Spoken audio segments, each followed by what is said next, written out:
चीज़ miss कर देते हैं तो तब भी इसी तरह का एरर आता है। तो अगर आपको मिसिंग ब्रैकेट इंसर्टेड का एरर आ रहा है तो हो सकता है कि वो उसी जगह पे वो लाइन नंबर मेंशन ना करे जहाँ पे एरर है, बल्कि उसके बाद जहाँ पे भी नेक्स्ट इन्वायरमेंट फिनिश हो रहा है वहाँ पे वो हाईलाइट करे कि ये चीज़ उससे एंड नहीं हो पाई है सही तरह से। तो उसको ट्रेस करने के लिए फिर से आप लोगों को जो जब कोड लिखना है तो उसको लिखते वक्त ही कुछ एहतियात करनी है, ठीक है। जब आप कोड लिख रहे हो तो कुछ इक्वेशंस लिख ली हैं, अपने डॉक्यूमेंट को रन कर लो ताकि एक तो वो कंपाइल और सेव हो जाए, और दूसरा ये कि पता हो कि इन इक्वेशंस में कोई एरर नहीं है।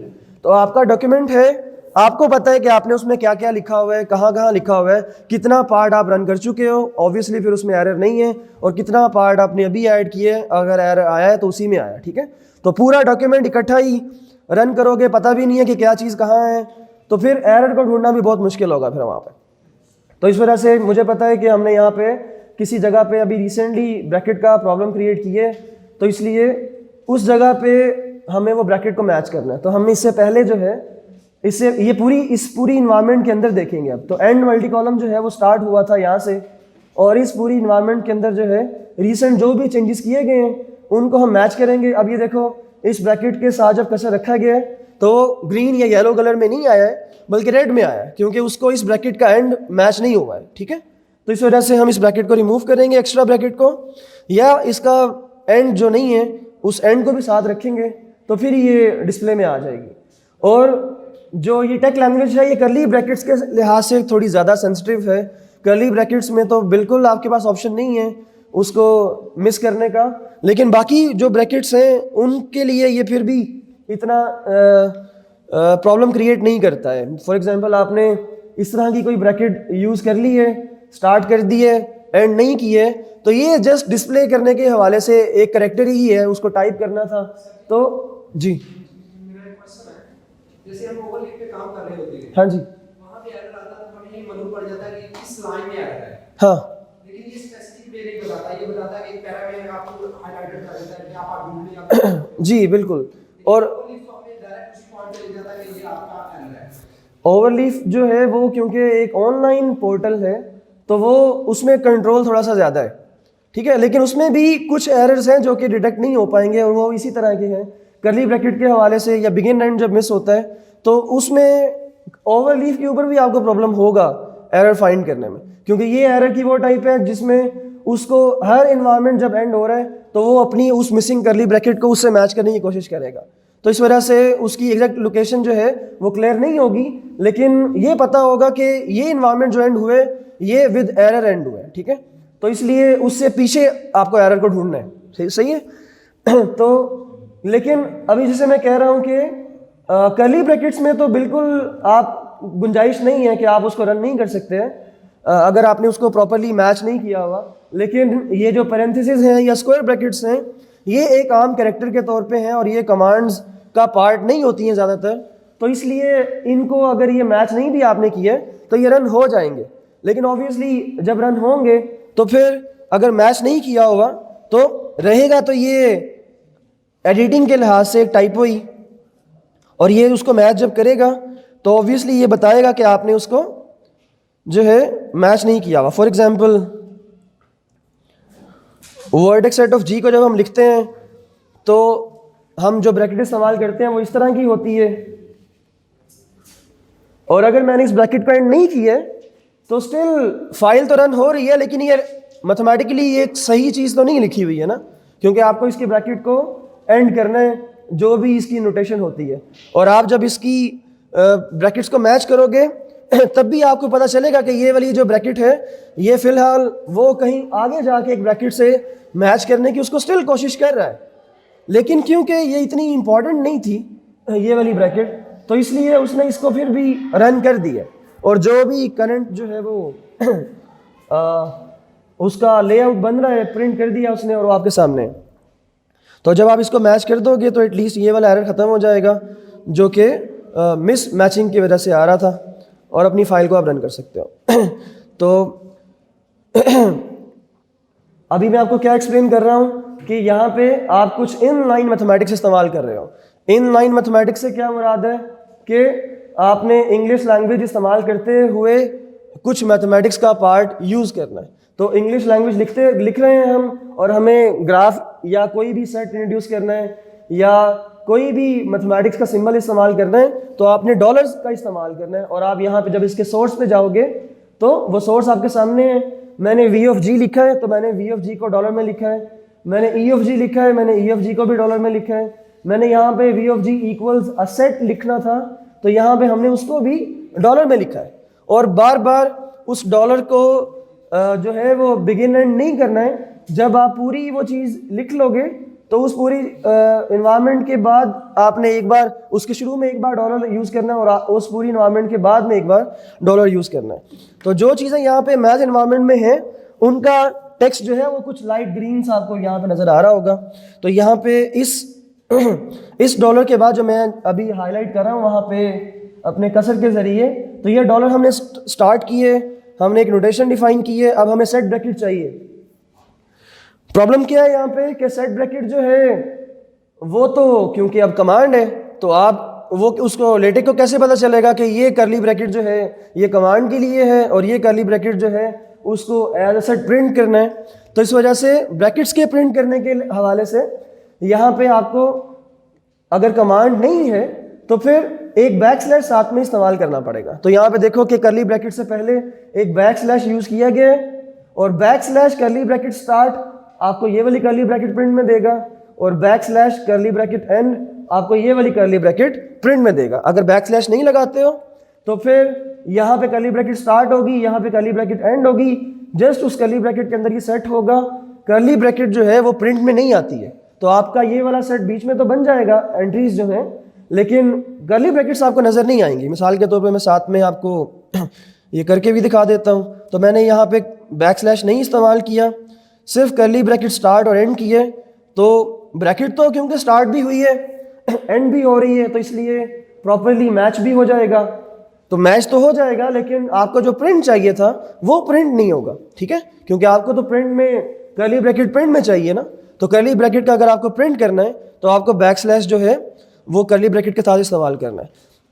लेकिन ऑन द अदर हैंड अगर आपको स्क्वायर ब्रैकेट या पैरेंथेसिस चाहिए, छोटी ब्रैकेट, तो वो तो आप बैक स्लैश के बगैर भी इस्तेमाल कर सकते हो क्योंकि उनके लिए करली ब्रैकेट्स जो हैं वो ज़रूरी नहीं है। तो मैंने स्क्वायर ब्रैकेट जो है वो इस्तेमाल की।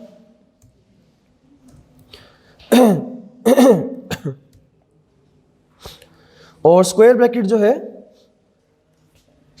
वो बगैर करली ब्रैकेट के ही प्रिंट में आ जाएगी क्योंकि वो कमांड्स का पार्ट नहीं होती है सच। तो इस तरीके से आप सेट ब्रैकेट इस्तेमाल कर सकते हैं। मैंने जो सेट एंट्रीज इस्तेमाल की हैं उसके अंदर आपको 3 डॉट्स नज़र आ रहे होंगे और बहुत सारे स्टूडेंट्स जो हैं इन डॉट्स को बड़ा कैजुअल लेते हैं और जितना दिल करे उतने डॉट्स कीबोर्ड से ही प्लेस कर देते हैं, 4-5 डॉट्स।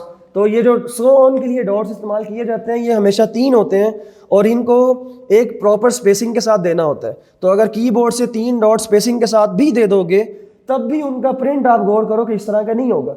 आप इसको एक बार गौर से देख लो। और अब मैं 3 डॉट्स जो हैं वो कीबोर्ड से देता हूँ, तो चलो स्पेस भी दे देते हैं। तो ये मैंने 3 डॉट दे दिए यहाँ पे, राइट। पहली बात है 4 डॉट्स नहीं देने हैं, 5 डॉट्स नहीं देने हैं, 3 डॉट्स देने हैं। अब वो 3 डॉट्स का प्रिंट आप देखिएगा एक बार कि वो 3 डॉट्स का जो प्रिंट आया वो इस तरीके से आया, ठीक है। तो ये जो है मैथमेटिक्स का स्टैंडर्ड नहीं है। आप कोई भी रिसर्च पेपर या बुक देखोगे तो उसमें इस तरीके के डॉट्स आपको नहीं मिलेंगे। तो जो डॉट्स देने की कमांड है वो क्या है, यहाँ पे इस्तेमाल की हुई थी, वो है एल डॉट्स। तो जब भी आपने किसी सेट को लिखना है सो ऑन के लिए तो आपने एल डॉट्स इस्तेमाल करने हैं, तो वो प्रॉपर स्पेसिंग के साथ 3 डॉट्स अपीयर हो जाएंगे वहाँ पे, ठीक है।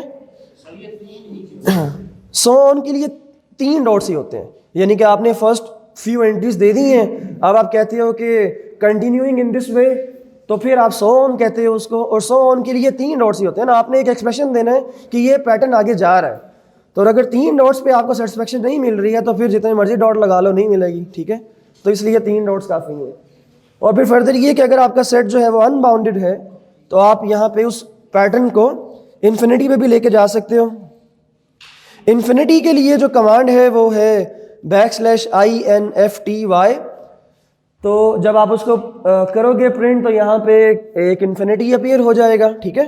कमांड्स बहुत सारे सिंबल्स हैं, बहुत सारी कमांड्स हैं, वो आपको एकदम से सारी याद नहीं होंगी। जब आपको कोई भी एक स्पेसिफिक सिंबल चाहिए तो आप शुरू में तो आपको उसको फाइंड ही करना पड़ेगा, ठीक है। फॉर एग्जांपल आपको देखना है कि डेल्टा कैसे लिखते हैं, और मैंने आपको बताया है कि ज़्यादातर चीज़ें जो हैं वो बाय नेम ही आपको समझ आ जाएंगी। डेल्टा चाहिए, आप डेल्टा लिख दो, \डेल्टा जो है वो डेल्टा की कमांड है, तो आपको वहाँ पे डेल्टा मिल जाएगा। डेल्टा दो तरह के होते हैं, एक लोअर टाइप का ग्रीक लेटर्स है, तो एक लोअर ग्रीक डेल्टा है, एक अपर ग्रीक है। और लोअर और अपर जहाँ पे भी आपको इन्वायरमेंट फेस करनी पड़े तो कमांड्स में लोअर केस और अपर केस ही उनके लिए होता है। तो नेचुरली क्या है तो नेचुरली जो दूसरा डेल्टा जो हम यहाँ पे प्रिंट करना चाह रहे हैं उसके लिए जो कमांड होगी फिर वो इस तरह की होगी। अब ये देखो, ये lower case Greek letter delta है, ये अपर केस है, और कमांड्स में डेल्टा और डेल्टा। तो ये ज़्यादातर जो कमांड्स हैं वो बड़ी नेचुरल किस्म की हैं, और आपको सिर्फ एक बार ही उन्हें देखना पड़ेगा या फाइंड करना पड़ेगा। जब आप एक बार उन्हें यूज़ कर लेंगे तो दोबारा आपको वो ढूंढनी नहीं पड़ेंगी और आप अपनी स्मूथ तरीके से अपनी राइटिंग कर सकते हो। फॉर एग्जांपल आपको कैपा चाहिए, आप \कैपा इस्तेमाल कर लें। आपको बीटा चाहिए, आप \बीटा इस्तेमाल कर लें। आपको अल्फ़ा चाहिए, आप \अल्फ़ा इस्तेमाल कर लें। तो सारे के सारे सिंबल्स जो हैं उनकी कमांड्स उनके अपने नाम हैं, आप वो इस्तेमाल करते जाएं और आपको आउटपुट जो है मिलती जाएंगी इस तरीके से, राइट। तो ये मैथमेटिकल सिंबल्स जो है आपने इस्तेमाल करने हैं, लेकिन आप ये चीज़ नोट करो कि ये सारी चीज़ें हमने मैथ इन्वायरमेंट में लिखी हैं। अगर फॉर एग्जांपल हम मैथ इन्वायरमेंट को नहीं इस्तेमाल करते हैं तो हमने सिर्फ ये किया कि इस पूरी इन्वायरमेंट से मैथ मोड ख़त्म कर दिया, अब ये एज टेक्स्ट अपीयर होगी, यानी कि एज टेक्स्ट कंसिडर होगी, लेकिन इसमें से जो टेक्स्ट का पार्ट है वो तो टेक्स्ट के तौर पे सूटेबल है, लेकिन जो इस तरह की कमांड्स हैं जिसमें अंडरस्कोर, कैप, \, इस्तेमाल हो रहा होता है, तो ये जो सिंबल्स हैं ये मैथ मोड में ही रन होंगे। तो अगर आपने डॉलर की फॉर्म में या इक्वेशन की फॉर्म में मैथ मोड इंट्रोड्यूस नहीं किया हुआ इनके इर्द गिर्द, तो फिर ये चीज़ें रन नहीं होंगी और आपको अगेन मिसिंग डॉलर इंसर्टेड का एरर फेस करना पड़ेगा। इस बार आपने ना डॉलर बिगिन किया था ना डॉलर एंड किया था, तो बात सिर्फ ये नहीं है कि आपने डॉलर को मैच नहीं किया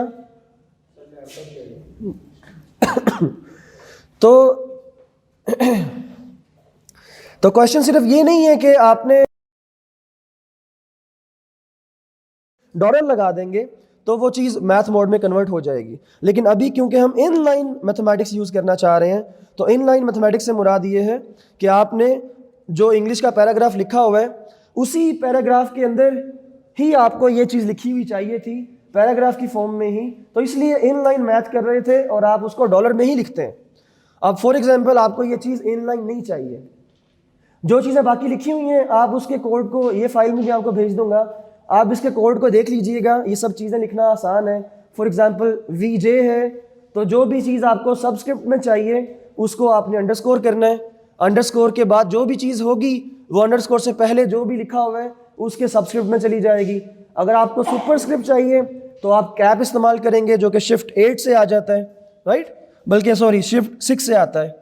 तो जो कैप है वो चीज़ को सुपरस्क्रिप्ट में ले जाएगा। फॉर एग्जांपल आपको यहाँ पे VJ² लिखना है, तो आप V_J और सुपरस्क्रिप्ट 2 करेंगे तो ये चीज़ VJ² बन जाएगी।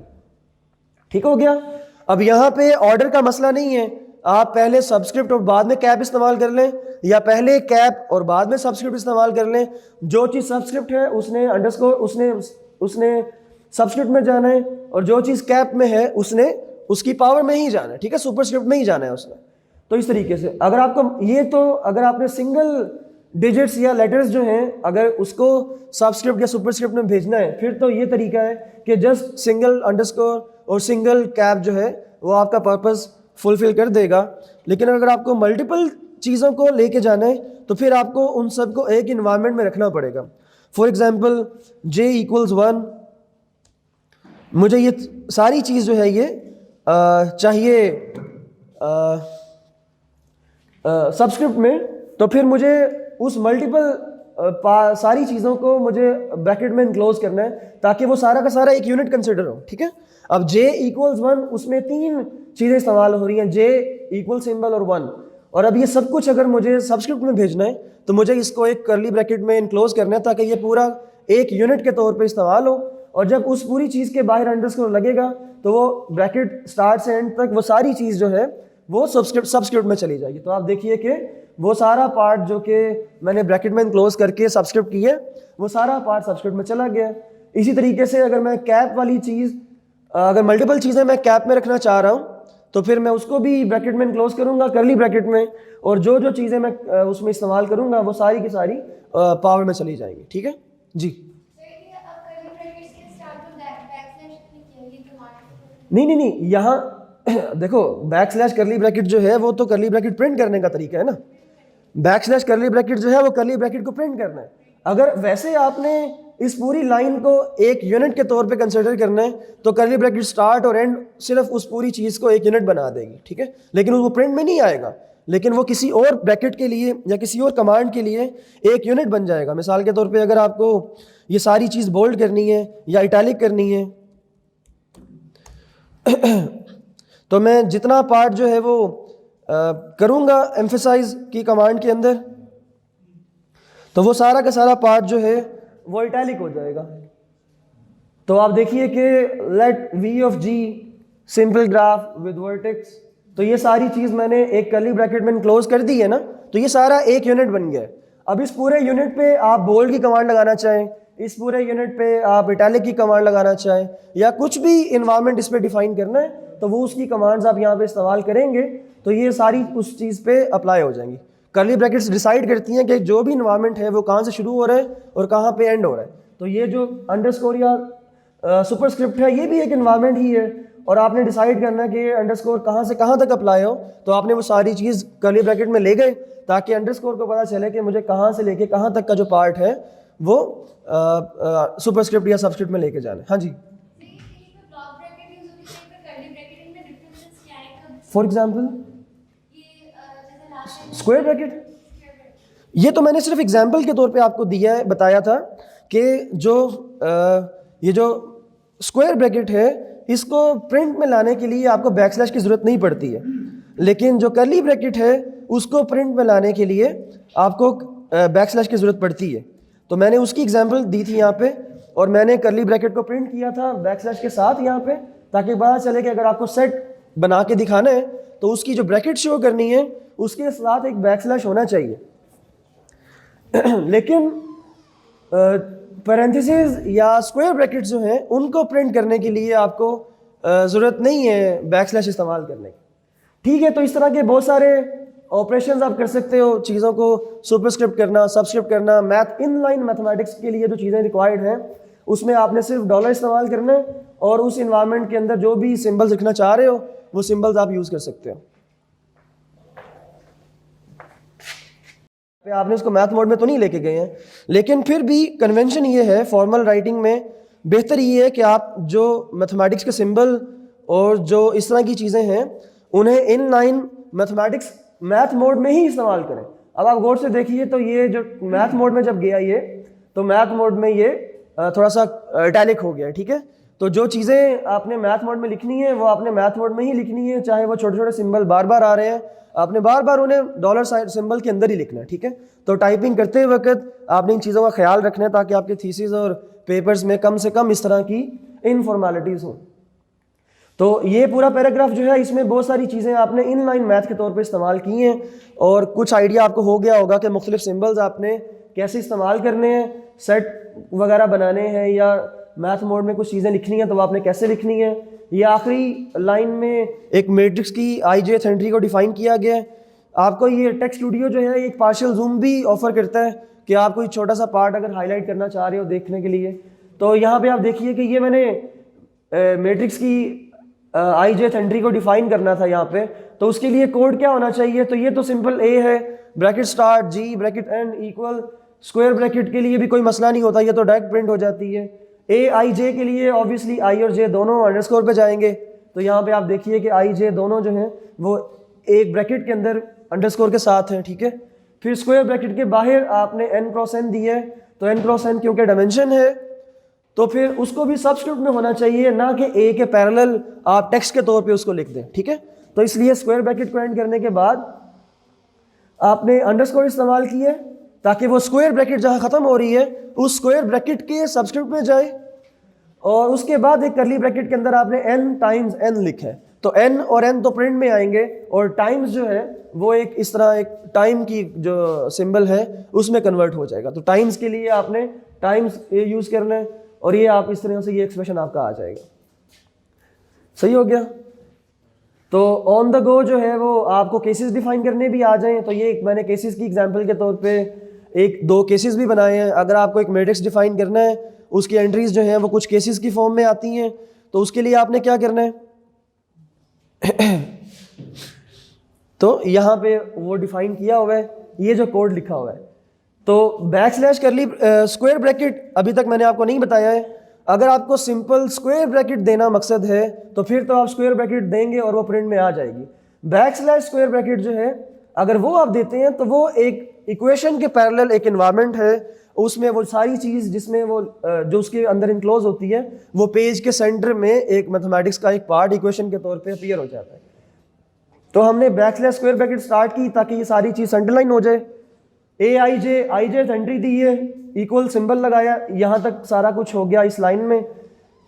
बैकस्लैश लेफ्ट, बाज़ औक़ात आपको इन ब्रैकेट्स के लिए जो है वो कुछ कैजुअल चीज़ें भी करनी पड़ सकती हैं, यानी कि आपको क्योंकि टोटली आपके कंट्रोल में है ना कि आपको जो आउटपुट चाहिए वो जैसे भी जनरेट हो सकती है वो आप कर सकते हो, लेकिन कोशिश आप यही किया करें कि कैजुअल चीज़ें ना यूज़ करें, जो फॉर्मल चीज़ें हैं डेफिनेशन वही इस्तेमाल करें। तो यहाँ पे ये जो चीज़ इस्तेमाल की गई है वो एक कैजुअल तरीके से ये लेफ्ट वाली ब्रैकेट का प्रिंट लिया गया है। तो एक बार आप इसको बेशक देख लीजिए, अरे के तौर पे जो है वो कंस्ट्रक्ट किया हुआ है। अरेज जो है वो चलो अरे मैंने अभी वैसे नहीं यूज़ करना था, लेकिन खैर अब आ गया तो इसको स्टार्ट कर लेते हैं। अगर आपने कोई भी अरे बनाना है लेटेक्स के अंदर, तो अरे से मुराद ये है कि रोज़ और कॉलम्स के कॉम्बिनेशन से एक स्ट्रक्चर बनाना चाह रहे हैं, उसमें मल्टीपल रोज़ होंगी, मल्टीपल कॉलम्स होंगे। तो ऐसी इन्वायरमेंट बनाने के लिए आपने बिगिन अरे लिखना है। बिगिन अरे जब लिखेंगे तो बिगिन अरे एंड अरे भी करेंगे, और बिगिन अरे के बाद जो अगली ब्रैकेट होगी उसमें जितने आप कॉलम्स इस्तेमाल करना चाह रहे हैं उतनी एंट्रीज आपको यहाँ पे देनी है। तो यहाँ पे 2 एंट्रीज इस्तेमाल की गई हैं, इसका मतलब है कि मैं अपने अरे में 2 कॉलम्स देना चाह रहा हूँ। तो जितने अरे हम यहाँ पे बनाएंगे, चाहे वो मैट्रिसेस के हों चाहे वो आम टेक्स्ट के अरेज हों, तो उन सब में आपको यहाँ पर कॉलम्स को डिफाइन करना है। और 2 एंट्रीज का मतलब है कि 2 कॉलम्स होंगे आपके अरे में। तीसरा कॉलम अगर आपको यूज़ करना है तो यहाँ आपको एक तीसरी एंट्री भी देनी है। अब इन एंट्रीज की वैल्यू क्या है? अगर आपने 3 कॉलम्स देने हैं तो मैंने 3 एंट्रीज लिखी हैं। पहली 2 एंट्रीज की जगह पे L लिखा हुआ है और तीसरी एंट्री की जगह पे R लिखा हुआ है। इसका मतलब ये है कि पहला कॉलम जो होगा वो लेफ्ट जस्टिफाइड होगा, दूसरा कॉलम जो होगा वो भी लेफ्ट जस्टिफाइड होगा, लेकिन तीसरा कॉलम जो होगा वो राइट जस्टिफाइड होगा। अगर आपको 3 कॉलम्स चाहिए और तीनों के तीनों सेंटर लाइन चाहिए, यानी कि तीनों कॉलम्स की जो एंट्रीज हैं वो अपने रिस्पेक्टिव कॉलम्स के दरमियान में आए, तो आपको यहाँ पे ऑब्वियसली तीनों जगह पे C इस्तेमाल करने पड़ेंगे। तो C से मुराद ये है कि तीनों कॉलम्स जो हैं उनकी एंट्रीज जो हैं वो अपने अपने कॉलम्स के सेंटर में आएंगी। तो इस तरीके से आप अरे बना सकते हो यहाँ पे। फिर जब आपने अरे स्टार्ट कर दिया है तो उस अरे में अब पहले कॉलम की एंट्रीज पुट करने की या पहली रो, यहाँ पे जो डाटा पुट किया जाएगा वो रो वाइज किया जाएगा, ठीक है। तो अगर आपको पहली रो अब देनी है तो आपको रो की हर एंट्री को एंड सिंबल से सेपरेट करना है। आपने जो कुछ भी लिखा है शुरू में वो सारा का सारा पहले रो और पहले कॉलम की फर्स्ट एंट्री जो है वो बन जाएगा, जब तक आप एंड इस्तेमाल नहीं करते हो। जब आप एंड सिंबल इस्तेमाल करोगे तो उसके बाद जो अगली चीज़ होगी वो सेकंड कॉलम में चली जाएगी, ठीक है। तो अगर आपने 3 कॉलम्स दिए हुए हैं तो आपको एक रो में 2 एंड इस्तेमाल करने पड़ेंगे, ठीक है। तो अभी इस वक्त क्योंकि पहले इसमें 2 कॉलम्स थे तो इस वजह से एक एंड इस्तेमाल हुआ था, तो हम यहाँ से एक सी कम कर देते हैं ताकि ये फाइल रन हो, अदरवाइज इससे रोज और कॉलम्स मैच नहीं होंगे और फिर से एरर आ जाएगा। फिर 1 जो है वो पहले कॉलम में है और पहले कॉलम और पहली रो में है, और उसके बाद जो ये सारा कुछ लिखा हुआ है ये पहले कॉलम की पहली रो की दूसरी एंट्री है, यानी कि रो 1 और कॉलम 2।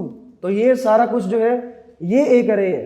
1 पहली एंट्री है, ये सारा दूसरी एंट्री है, ये एक रो कंप्लीट होगी, फिर ये दूसरी रो की पहली एंट्री है और ये दूसरी रो की दूसरी एंट्री है। तो ये एक टेक्स्ट का अरे बना हुआ है यहाँ पे, ठीक है। और इस अरे को हमने अपनी मर्जी से जो है वो अरेंज किया हुआ है। ये जो बिलोंग्स का सिंबल है वो आप देख सकते हो, ये \n से आया हुआ है, ठीक है। तो बाकी सारी चीज़ें आप मैच कर सकते हो। जब आपको एक रो कंप्लीट हो जाएगी और आपने दूसरी रो में जाना है तो आपको डबल \/ इस्तेमाल करना है। डबल \/ का मतलब ये होगा कि अब आपकी पहली रो ख़त्म हो गई है और अब दूसरी रो शुरू होने लगी है। अगर आप यहाँ पर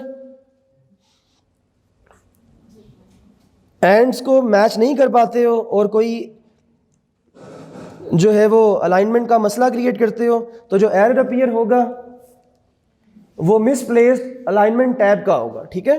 तो मिसप्लेस्ड जो है वो अलाइनमेंट का मतलब ये है, या एक्स्ट्रा अलाइनमेंट टैब का मतलब ये है कि आपने कोई अरे बनाना चाहा था और उसमें रोज़ और कॉलम्स के जो एंड्स हैं वो मैच नहीं हो सके हैं, तो जिसकी वजह से एरर आ रहा है। तो आपने इस तरह के एरर के केस में, अलाइनमेंट के एरर के केस में, रिसेंटली जो भी अरे बनाया है या टेबल बनाया है या इक्वेशन अरे बनाया है, जहाँ पे भी एंड सिंबल इस्तेमाल होता है तो आपने अपने एंड सिंबल्स को जाके चेक करना है कि जो रिसेंटली चीज़ बनाई गई है उसमें एंड सिंबल्स मैच हो रहे हैं कि नहीं हो रहे हैं। तो आप उनको जब मैच कर लोगे तो ये एरर जो है वहाँ से ख़त्म हो जाएगा। अच्छा, अब रह गया, अब मैंने सेंटर में जो अरे इस्तेमाल हुआ है, बिगिन अरे और एंड अरे, उसके बारे में आपको बता दी है। अब यहाँ पे एक लेफ्ट ब्रैकेट इस्तेमाल हुई है और उसकी जो राइट है वो प्रॉपरली इस्तेमाल नहीं की गई है। तो मैं आपको चाहता हूँ कि आप फॉर्मल राइटिंग करें, ये शॉर्टकट्स वगैरह से ना करें, तो इसलिए मैं उसको कंप्लीट कर देता हूँ। राइट भी ये ठीक हो गया। तो ये जो लेफ्ट और राइट की जो कमांड है ये इस्तेमाल की जाती है कि आपने कोई भी मैथ्स का आइडेंटिटी या मैट्रिक्स या कोई भी चीज़ लिखना चाह रहे हैं और उस पूरी इन्वायरमेंट के इर्द गिर्द बड़ी ब्रैकेट्स का इस्तेमाल करना है जो कि मल्टीपल रोज़ की हाइट की होगी ना। मिसाल के तौर पे एक ये जो ब्रैकेट है ये मल्टीपल रोज़ की हाइट की है ना। एक ब्रैकेट अगर आप लगाते हो वो तो एक रो में आएगी जिस रो की वो ब्रैकेट है, लेकिन अगर आपको एक पूरी ऑब्जेक्ट के इर्द गिर्द एक बड़ी ब्रैकेट इस्तेमाल करनी है जिसके अंदर वो पूरी इन्वायरमेंट एनक्लोज हो जाए, तो उन बड़ी ब्रैकेट्स के लिए आप जो भी लिखना चाह रहे हैं वो लिखते हैं और उसके लेफ़्ट पे लेफ़्ट लिखते हैं, उसके राइट पे राइट लिखते हैं और लेफ़्ट और राइट के बाद जिस टाइप की ब्रैकेट लगाते हैं वो पूरी इन्वायरमेंट उस ब्रैकेट में एनक्लोज हो जाती है और जितना साइज़ उस इन्वायरमेंट का होगा वो ब्रैकेट ऑटोमेटिकली उस साइज़ की ही होगी। तो अभी इसका क्योंकि मैच भी नहीं हो रहा था, रेड नज़र आ रहा था, तो मैंने उसको ख़त्म कर दिए और एक लेफ़्ट ब्रैकेट और राइट ब्रैकेट के अंदर उसको एनक्लोज कर दिया।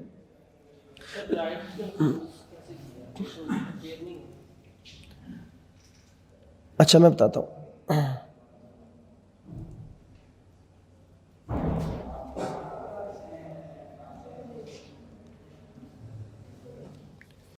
और मैंने उस अरे के लेफ्ट पे लेफ्ट कर्ली ब्रैकेट लगाई है और उस अरे के राइट पे राइट कर्ली ब्रैकेट लगाई है। ये मेरा अरे है 2 by 2 का, एक कॉलम, ये 2 कॉलम्स और 2 रोज, ठीक है। 2 by 2 का मेरा अरे है और जब इसके इर्द गिर्द मैंने ब्रैकेट डिस्प्ले कर दी है अपनी मर्जी की, तो जब मैं इस फाइल को रन करूँगा तो मेरी पूरी इन्वायरमेंट जो है उस ब्रैकेट में इनक्लोज हो जाएगी। ठीक हो गया। तो आपने देखा है कि आपकी पूरी इन्वायरमेंट, अगर यहाँ पे 4 रोज 5 रोज या जितना भी इस अरे का साइज होता, ये ब्रैकेट जो है ये ऑटोमेटिकली उस साइज की हो जाती। ठीक है। अब फिर ये कि अगर आपको इस ब्रैकेट की टाइप चेंज करनी है तो आप इस ब्रैकेट की टाइप चेंज भी कर सकते हो। अगर आपको यहाँ पे करली के बजाय स्क्वायर ब्रैकेट देनी थी तो आप बिगिन और एंड जो है वो उस टाइप के ब्रैकेट का कर सकते हो। सॉरी, असल में ये खुद कंप्लीट कर देता है कमांड को, तो इसलिए आप उसी को यूज़ करें, ऑटो कंप्लीट को।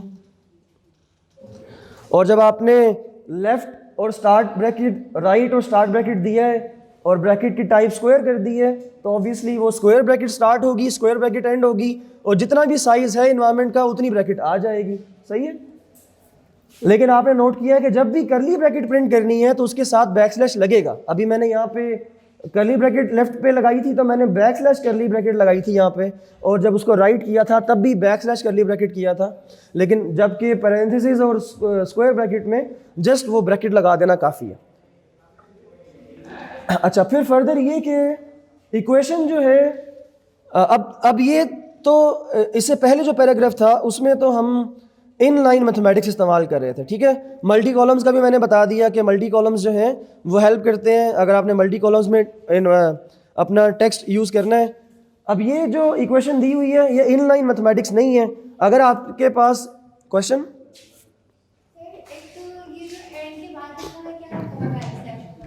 सॉरी किस जगह पे,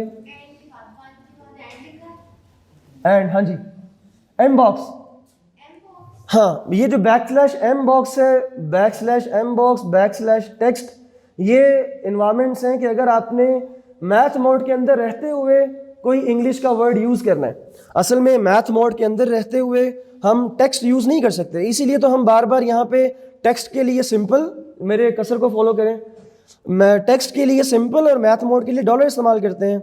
अगर मैंने यहाँ पे एंड लिखना होता और मैं उसको एंड को मैथ मोड में लिख देता तो उससे दो प्रॉब्लम्स यहाँ पे फेस होते हैं। एक तो ये कि ये एंड टेक्स्ट का था लेकिन फ़िलहाल आपने उसको मैथ मोड में डाल दिया, उससे नुकसान क्या हुआ कि आपका जो एंड है वो एक मैथमेटिकल सिंबल के तौर पे ट्रीट होगा, स्पेसिंग ख़त्म हो जाएगी क्योंकि आपने वी ऑफ जी और एंड के दरमियान स्पेस भी दिया था, यहाँ पे तो उनके दरमियान स्पेस भी नहीं है। तो जो मैथ मोड है वो सिंबल्स की स्पेसिंग को एडजस्ट करता है, लेकिन ये जो डिजिट्स की इंग्लिश में स्पेसिंग होती है इसको एडजस्ट नहीं करता है। तो वो एक तो उसको सारी स्पेसिस को कंप्रेस कर देगा, चीज़ को इटैलिक कर देगा, और मैथ मोड में लिखा हुआ इंग्लिश टेक्स्ट बड़ा अजीब लगेगा आपको यहाँ पे, सही है। तो आप आइडेंटिफाई कर लेंगे कि यहाँ पे टेक्स्ट की चीज़ मैथ में गई हुई है।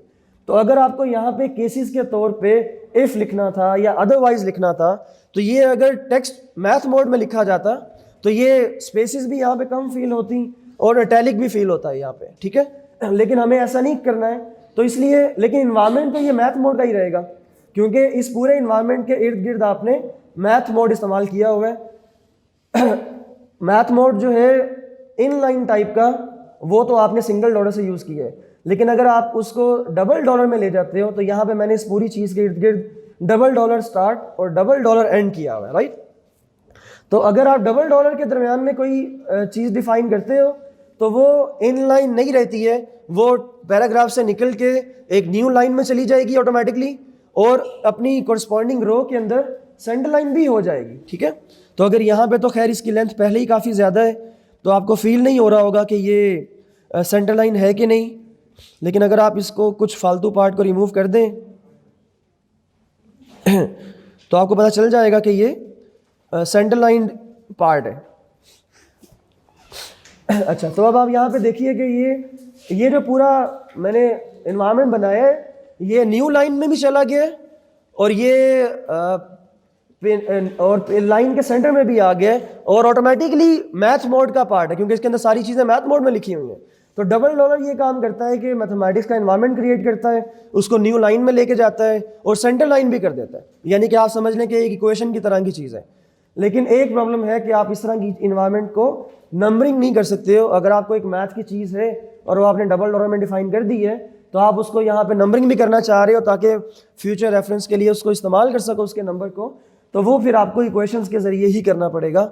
सिंपल डबल डॉलर में आप वही चीज़ लिखते हो जो आपने लिखनी तो न्यू लाइन में हो लेकिन आपने उसको आगे यूज़ ना करना हो, ठीक है। तो ये डबल डॉलर जो है ये मैथ इन्वायरमेंट की दूसरी टाइप होगी। सिंगल डॉलर इनलाइन मैथमेटिक्स के लिए, double dollar centre line mathematics लिखने के लिए, लेकिन विदाउट नंबरिंग, ठीक हो गया। अब तीसरी चीज़ जो कि अब स्टेप बाय स्टेप हम हाईलाइट करते जा रहे हैं कि अब आपको एक न्यू लाइन के अंदर मैथ लिखना भी है, उसको नंबर भी करना है ताकि आप उस नंबरिंग को आगे इस्तेमाल कर सकें कि इक्वेशन नंबर दिस में हमने ये चीज़ डिफ़ाइन की थी, अब हम उसको आगे यूज़ कर रहे हैं। तो ऐसी केस में आपको उन इक्वेशंस को नंबर करना पड़ता है। तो इक्वेशन को नंबर अगर चाहिए तो पहली बात है कि आपको वो चीज़ इक्वेशन में ही लिखनी होगी। तो इक्वेशन एनवायरनमेंट मैंने आपको बना के दिखाया था कि जस्ट आपने बिगिन इक्वेशन और एंड इक्वेशन लिखना है तो आपको एक इक्वेशन क्रिएट हो जाएगी। इक्वेशन का मतलब ये है कि ऑटोमेटिकली वो सारा पार्ट जो है वो न्यू लाइन में होगा, सेंटर लाइन होगा और उसको एक नंबर असाइन हो जाएगा। सही हो गया। तो जो भी चीज़ आप इक्वेशन में लिखना चाह रहे हो आपने उसको automatically begin equation and equation में लिखना है और वो पूरी इक्वेशन अंदर लिखनी है, तो वो यहाँ पे अरेंज हो जाएगी। जी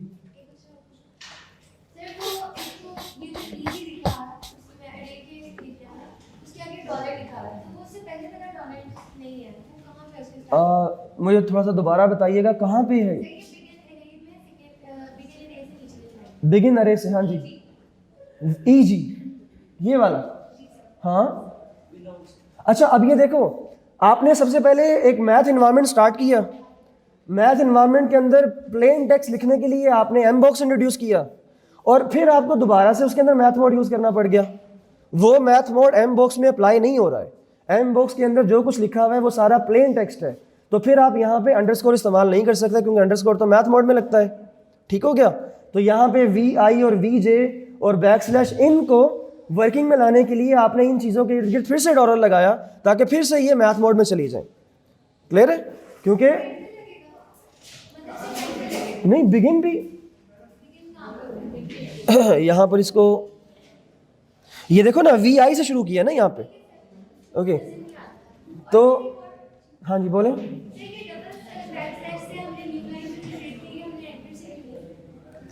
डबल बैकस्लैश यहाँ पे है कहीं पे? अच्छा ये वाला, ये रो को एंड करने के लिए है। जितने भी अरेज आप बनाओगे, अभी आगे भी टेबल्स बनाएंगे और या फिर इक्वेशन अरेज बनाएंगे, हमेशा यही रूल होगा कि इक्वेशन को एंड करने के लिए या न्यू लाइन में जाने के लिए डबल बैकस्लैश इस्तेमाल किया जाएगा। ठीक है? तो यहाँ पे जो अरे था उसमें 2 रोज रिक्वायर्ड थी, तो पहली रो जब तक आप डबल बैकस्लैश नहीं लगाओगे वो पहली रो एंड नहीं होगी। नहीं, वो टेक्स्ट में होता है। अगर आप टेक्स्ट लिख, फॉर एग्जांपल मैंने यहाँ पे ना डबल बैकस्लैश खत्म कर दिया, सही है?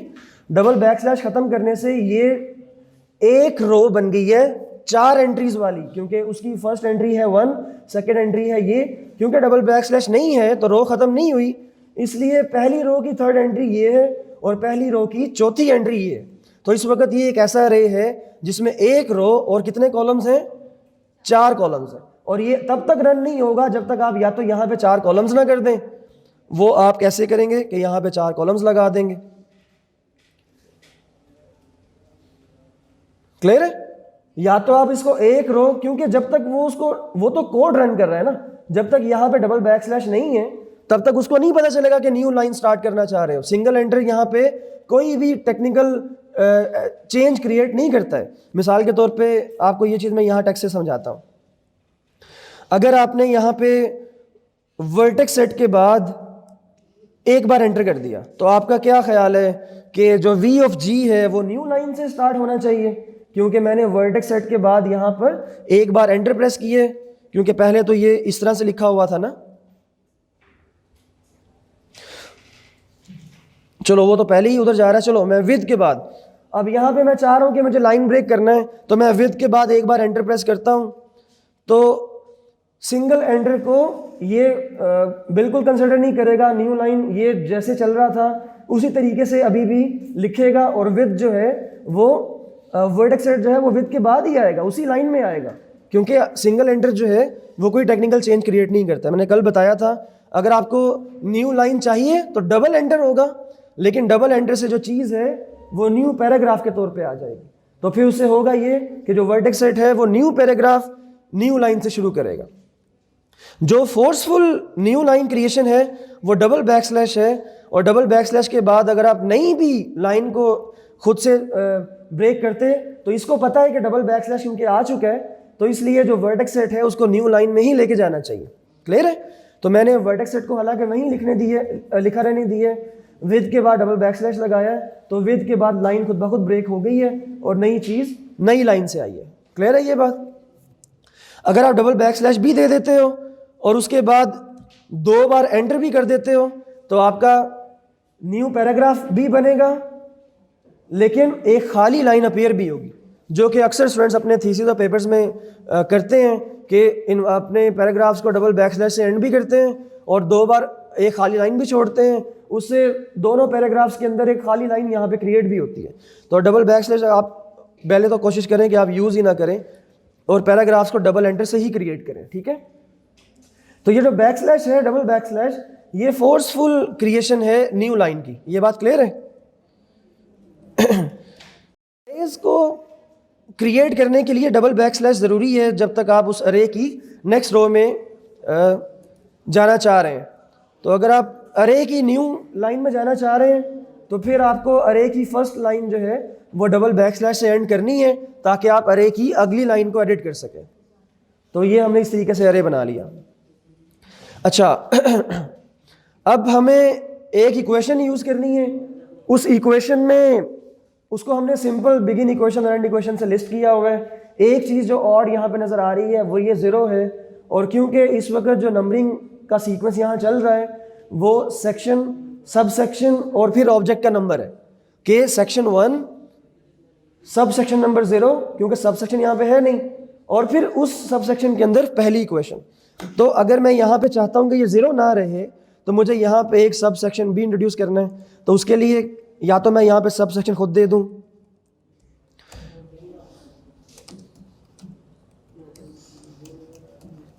तो मैंने एक न्यू सब सेक्शन यहाँ पे दे दिया।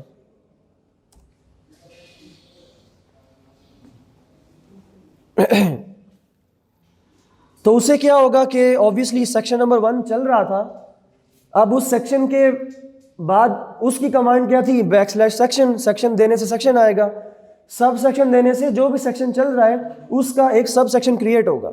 मैंने इस फाइल को 2 बार रन कर ली है।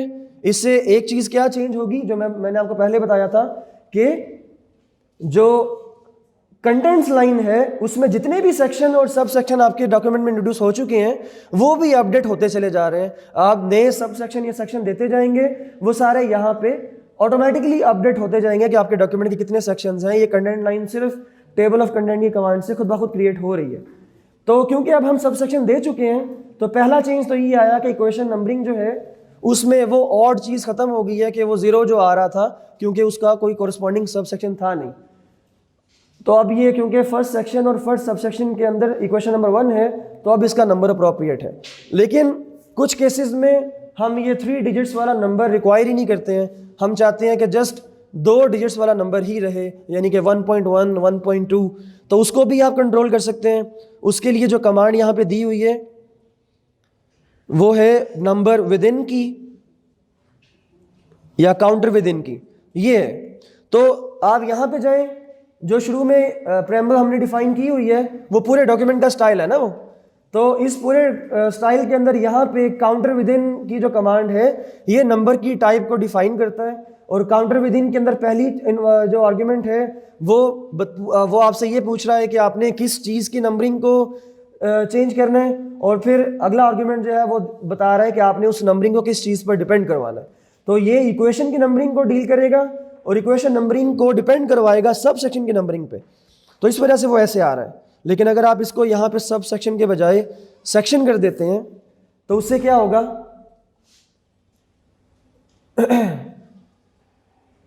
वैसे तो जब आप डॉक्यूमेंट रन करेंगे तो आपकी जो करंट लाइन है वही रहेगी आउटपुट में, लेकिन जो चेंजेस पूरे डॉक्यूमेंट में अप्लाई होते हैं उनको रन करने के बाद आपका जो आउटपुट आएगी उसमें ये फाइल रीसेट होकर शुरू पे आ जाएगी।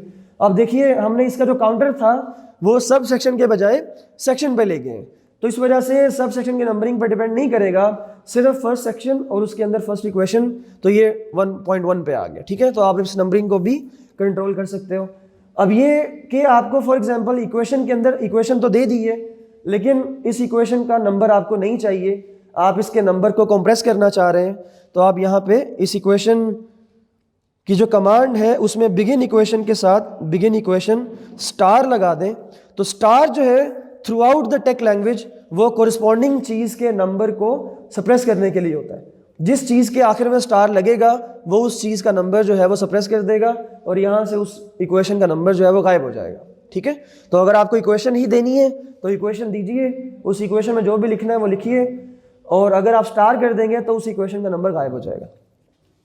अब अगर आपको मल्टीपल इक्वेशंस देनी है तो फिर मल्टीपल इक्वेशंस देने के लिए आपको इक्वेशन अरे बनाने पड़ेंगे।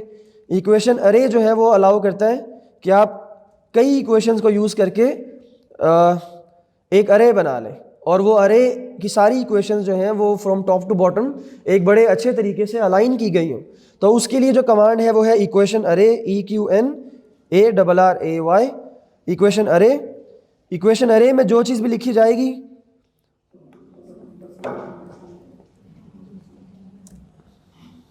वो अरे की फॉर्म में आएगी। अभी क्योंकि हम एक बेसिक अरे बना चुके हैं, एक बेसिक अरे का टेम्पलेट, उसमें हमने देखा है कि अरे में मल्टीपल लाइंस होती हैं और वो एंड सिंबल के साथ अलाइन की गई होती हैं। तो ये एक अरे तो है, लेकिन क्योंकि इसके अंदर एक ही इक्वेशन है तो इसलिए अलाइनमेंट का कोई प्रॉब्लम नहीं है और वो चीज़ जैसी भी है आउटपुट में आ जाएगी। तो आप देख सकते हो कि इक्वेशन अरे में या इक्वेशन में जैसे भी आपने इक्वेशन लिखी है वो दोनों केसेस में इक्वेशन जो है वो डिस्प्ले में आ गई है। लेकिन ऑब्वियसली स्पेसिंग का थोड़ा सा प्रॉब्लम होगा क्योंकि यहाँ पे आपको ये पूरे पेज के सेंटर में मिली है और यहाँ पे पेज नंबरिंग के इक्वेशन नंबरिंग के बाद जो पार्ट है उसके सेंटर में ये वाली इक्वेशन मिली है। अब आपको अगर इक्वेशन अरे देना है तो फिर आप इस इक्वेशन के बजाय मल्टीपल इक्वेशन भी इस्तेमाल कर सकते हैं। तो पहली चीज़ तो ये कि जितनी भी इक्वेशन आप इस्तेमाल करेंगे वो सारी की सारी जो हैं